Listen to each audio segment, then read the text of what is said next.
2006ஆம் ஆண்டுக்கு பிறகு காசாவில் நடக்க இருக்கிற முதல் தேர்தலாக இந்த தேர்தலை தான் நாம் பார்க்க முடியும். கிட்டத்தட்ட 20 ஆண்டுகளுக்கு பிறகு தேர்தல் நடைபெற இருக்கிறது. பாலஸ்தீன விடுதலை போராட்ட அமைப்பு தாங்களும் தேர்தலில் ஒரு பரந்த கூட்டணியில் போட்டியிட இருக்கிறோம் அறிவிப்பை விடுத்திருக்கிறார்கள். இப்பொழுது காசாவில் தேர்தல் நடத்தப்பட்டால் யார் ஜெயிப்பார்கள் என்கிற கருத்து கணிப்பு முடிவுகளும் இன்றைக்கு வெளியாகி இருக்கிறது.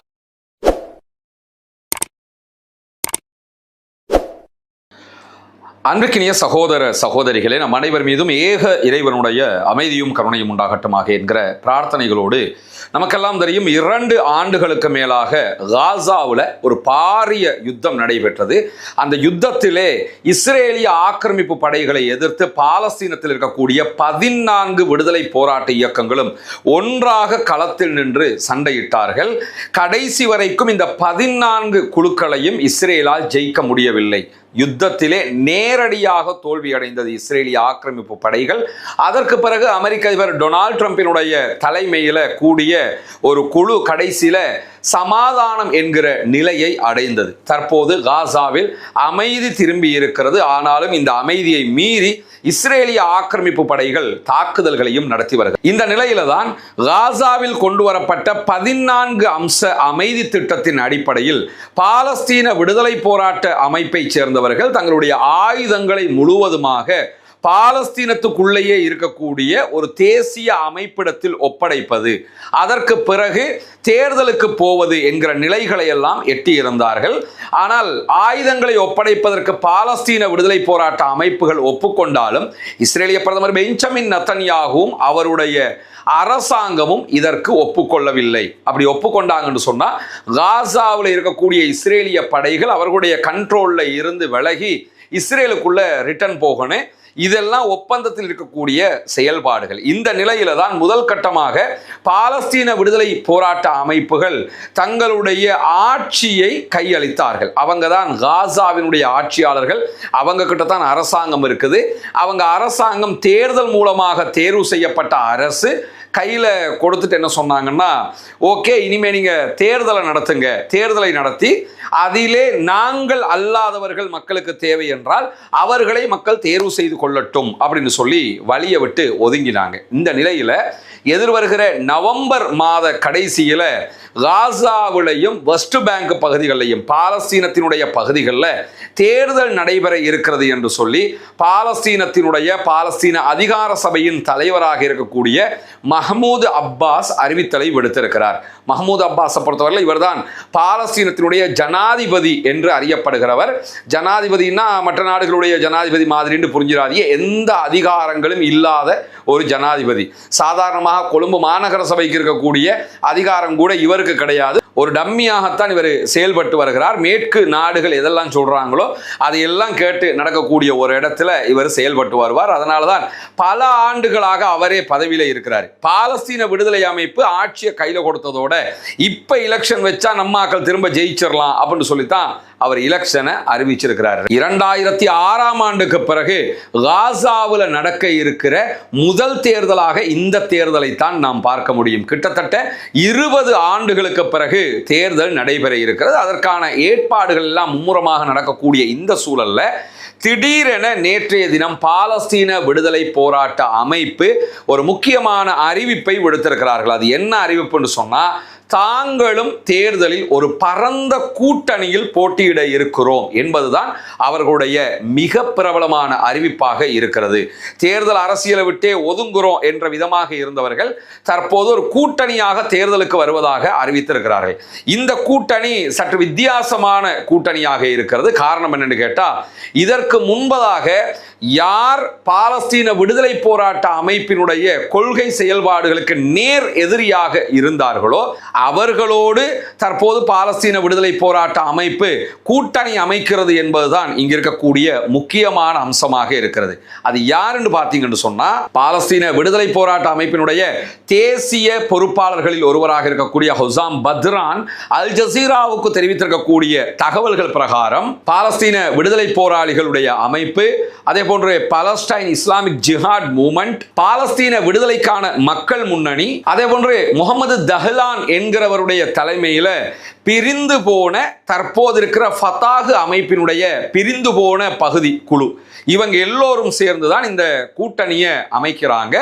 இந்த கூட்டணியில் தான் பாலஸ்தீன விடுதலை போராட்ட அமைப்பும் போட்டியிட இருக்கிறது. இந்த நேரத்தில் பாலஸ்தீனத்தில் நடைபெற இருக்கக்கூடிய தேர்தலை பொறுத்தவரையில் ஒரே நேரத்தில் ஜனாதிபதி தேர்தலும் நாடாளுமன்ற தேர்தலும் ஒருங்கிணைந்து நடைபெறுமா அல்லது தனித்தனியாக நடைபெறுமா என்கிற ஒரு சந்தேகம் எழுப்பப்பட்டு வருகிறது. சில நேரங்களில் இந்த தேர்தல் கடைசி நேரத்தில் ரத்தாகுமா என்கிற கேள்வியும் இருக்கிறது. ஏன்னா 2021 இதே மாதிரி ஒரு தேர்தலை மஹமூத் அப்பாஸ் அறிவிச்சாரு. கடைசி நேரத்தில் எலெக்ஷனை கேன்சல் பண்ணிட்டார், ரத்து பண்ணிட்டாரு. எனவே அந்த தேர்தல் நடைபெறவில்லை. அதுபோன்று இதுவும் நடக்குமா என்கிற கேள்வி இருக்குது. காரணம் என்னன்னு கேட்டா, மஹமூத் அப்பாஸை பொறுத்தவரையில் அவரையும் அவருடைய கட்சியை சேர்ந்தவர்களையும் மக்கள் ரசிக்கவில்லை, அவர்களுடைய ஆட்சியை ஏற்றுக்கொள்ளவில்லை. அவங்க அல்லாத வேறு யாராவது ஆட்சிக்கு வரணும் தான் மக்கள் நினைக்கிறாங்க.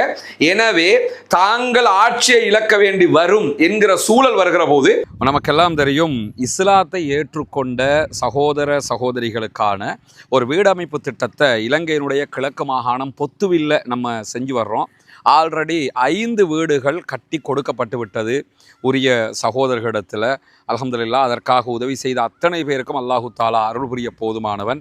உங்களுடைய பொருளாதார உதவிகள், ஜக்காத்து, தான தர்மங்களை கொண்டுதான் இந்த பணிகளை நம்ம செஞ்சு வர்றோம்ங்கிறது உங்களுக்கு தெரியும். எந்த ஒரு நிதி நிறுவனத்திடமிருந்தும் பணத்தை கொண்டு வந்து இந்த பணிகளை நம்ம பண்ணலை. யூடியூப் சேனலில் நம்ம அறிவிச்சுக்கிட்டே இருக்கிறோம். அதை பார்க்கிற சகோதரர்கள் செய்யக்கூடிய உதவிகள் மூலமாகத்தான் இதுவெல்லாம் நடைபெற்று வருகிறது. அந்த அடிப்படையில் தற்போது நம்ம 6, 7 ஆகிய 2 வீடுகளை கட்டிக்கிட்டு இருக்கிறோம். 8வது வீடு கட்டுவதற்குரிய அடித்தளமும் போடப்பட்டிருக்கிறது. இந்த வேலைகள் முடிஞ்சதோடு அந்த வேலையை நம்ம ஆரம்பிச்சிருவோம். அதை இப்போ என்ன நிலைமையில் இருக்குதுங்கிறத பார்க்குறதுக்காகத்தான் வந்திருக்கிறோம். பண உதவி செய்யக்கூடிய சகோதரர்கள் அவர்கள் தரக்கூடிய பணத்திற்கான வேலை நடைபெறுகிறதா என்பதை தெரிந்து கொள்ள வேண்டும் என்பதற்காகத்தான் இந்த வீடியோக்களை நம்ம போட்டுக்கிட்டு இருக்கிறோம். எனவே இந்த பணிகள் இப்பொழுது என்ன நடக்கிறது என்பதை வந்து பாருங்கள். நபிகள் நாயகம் ஸல்லல்லாஹு அலைஹி வஸல்லம் அவர்கள் இந்த நட்பணிக்காக உதவி செய்வதற்கு நிறைய வலியுறுத்தல்களை சொல்லி இருக்கிறார்கள். குறிப்பாக தான தர்மங்கள் தொடர்பான நிறைய நபிகள் நாயகத்துடைய வழிகாட்டலையும் திருமறை குர்ஆனுடைய வழிகாட்டல்களையும் நம்ம பார்க்க முடிகிறது. அதே நேரம் ஜக்காத்து நிதிகளை பொறுத்தவரையில் ஜக்காத்து 8 கூட்டத்திற்கு நம்ம கொடுக்க முடியும். அதில் ஒரு கூட்டத்தினர் முஅல்லஃபத்துல் குலூப், உள்ளங்கள் ஈர்க்கப்படுகிறவர்கள், இஸ்லாத்தை ஏற்றுக்கொள்கிறவர்கள். அப்படியானவர்களுக்காகத்தான் இந்த வீடுகளை நம்ம கட்டிக்கிட்டு இருக்கிறோம். இந்த நிதியை பொறுத்தவரையில் நீங்கள் மிஸ்கீன்கள், ஃபக்கீர்கள், அதே போன்று முஅல்லஃபத்துல் குலூப், உள்ளங்கள் ஈர்க்கப்படுகிறவர்கள் என்கிற 3 வட்டத்துக்குள்ளேயும் இந்த மக்கள் வந்துருவாங்க. உங்கள் ஜக்காத்து பணத்தை நீங்கள் இதுக்காக தருகிற நேரத்தில் 3 சாராருக்கும் ஜக்காத்து கொடுத்த நன்மைகளும் உங்களை வந்து அடைந்து விடும். அவர்கள் அதற்கு எதிராக நிற்பதற்கு வாய்ப்பு இருக்கிறது. எலெக்ஷனையே கேன்சல் பண்ணவும் வாய்ப்பு இருக்கிறது. இந்த சூழலில் தான் தஹ்லான் தலைமையிலான குழுவோடு பாலஸ்தீன விடுதலை போராட்ட அமைப்புகள் கூட்டிணைகிறார்கள். தஹ்லானை பொறுத்தவரையில் இவர் கான் யூனுஸ்ல பிறந்தவர், தற்போது அபுதாபியில் இவர் வசித்து வர்றாரு. ஆனா இவருக்கு பெரிய மக்கள் செல்வாக்கு இருக்குது. ஒரு காலத்துல யாசர் அரபாத் உயிரோடு இருக்கிற நேரத்தில் ஃபத்தாஹ் அமைப்பினுடைய காசாவுக்கான ஆயுதப்படைகளுடைய தளபதியாக செயல்பட்டவர். அந்த நேரத்தில் பாலஸ்தீன விடுதலை போராட்ட அமைப்பை சேர்ந்தவர்களை கடுமையாக முடக்கிய ஒருவர். அவர்களுக்கு எதிராக கடும் சட்ட நடவடிக்கைகளை எடுத்து ஆயுத ரீதியாக அவர்களை முடக்கிய ஒருவர். ஆனால் இன்றைக்கு ஃபத்தாகை எதிர்ப்பதற்காக, நாட்டுக்குள்ள வேறு ஒரு சேஞ்ச் வரணுங்கிறதுக்காக 2 தரப்புமே ஒன்றிணைந்திருக்கிறார்கள். அந்த அடிப்படையில் தான் இந்த தேர்தலை நோக்கி இவங்க போக இருக்கிறாங்க. சரி, இன்கேஸ் இந்த தேர்தலில் ஜனாதிபதி தேர்தலும் இணைந்து நடத்தப்பட்டால் இந்த கூட்டணியினுடைய ஜனாதிபதி வேட்பாளராக யார் இருக்க போகிறார் என்கிற கேள்விக்கும் இதே கூட்டணி பதிலையும் சொல்லி இருக்கிறது. ஜனாதிபதி தேர்தல் நடத்தப்பட்டால் தற்போது இஸ்ரேலுடைய வன்கொடுமை சிறைகளில் வாடிக்கொண்டிருக்கக்கூடிய சகோதரர் மர்வான் பர்கௌத்தி அவர்கள் தான் முன்னிறுத்தப்பட இருக்கிறார்கள் இந்த கூட்டணி சார்பாக. மர்வான் பர்கௌத்தியை பொறுத்தவரையில் யாசர் அரபாத்துக்கு பிறகு உண்மையிலேயே பாலஸ்தீனத்தின் ஆட்சியாளராக இருந்திருக்க வேண்டியவர் அவர்தான். இன்றைக்கு இருக்கிற மஹமூத் அப்பாஸினுடைய யூத விசுவாசமும் இஸ்ரேலுடைய கையாளாக மஹமூத் அப்பாஸ் செயல்பட்டதும் தான் மர்வான் பர்கௌத்தி சிறையில் வாடுவதற்கு அடிப்படை காரணம். மஹமூத் அப்பாஸ் என்கிற ஒருவருடைய சுயநலத்திற்காக, பாலஸ்தீனத்திற்காக போராடிய மாபெரும் வீரன் இன்றைக்கு 24 ஆண்டுகளுக்கு மேலாக சிறைகளில் வாடிக்கொண்டிருக்கிறார். தற்போது நடைபெற்ற காசா போர்ல கைதிகள் பரிமாற்றம் எல்லாம் நடந்ததா இல்லையா? அந்த நேரத்திலையும் பாலஸ்தீனர்கள் சார்பாக விடுக்கப்பட்ட பெரிய கோரிக்கை என்னன்னு கேட்டா, இஸ்ரேலுடைய யூதர்களை விடுவிப்பதற்கு பகரமாக மர்வான் பர்கௌத்தி விடுதலை செய்யப்பட வேண்டும் என்கிற கோரிக்கைகள் விடுக்கப்பட்டது. ஆனால் அவர் விடுதலை செய்யப்படவில்லை.